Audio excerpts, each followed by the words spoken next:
बातमी अकोल्यातून आहे। अकोला शहरातल्या कपडा बाजारात भीषण आग लागली आहे। कपडा बाजारातील जे मॉलला आग लागली आहे। आगीचं रौद्ररूप पाहून लोकांमध्ये भीतीचं वातावरण निर्माण झालंय। आगीत 50 ते 60 लाखांवर नुकसान झाल्याचा अंदाज व्यक्त करण्यात येतोय। या भीषण आगीची दृश्य समोर येत आहेत। अधिक माहिती या संदर्भात घेणार आहोत। आमच्या प्रतिनिधी वर्षा मोरे सध्या माझ्यासोबत जोडले गेलेले आहे। वर्षा, ही आग नेमकी कशामुळे लागली आणि आग विझवण्यात आली आहे का?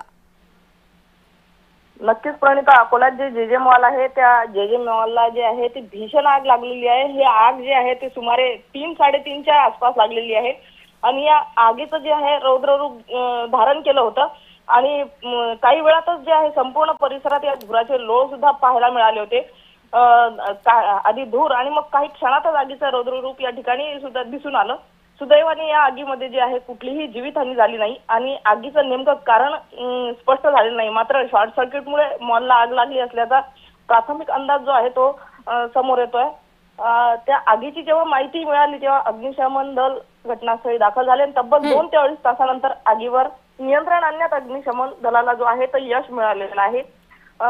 तोपर्यंत जे आहे जे मॉल आहे तो पूर्णतः आगीच्या आटोक्यात आला होता आणि 50 ते 60 लाखांचं नुकसान झाल्याचा अंदाज व्यक्त केला जात आहे। प्रणिता जी, वर्षा, धन्यवाद या सविस्तर माहितीसाठी।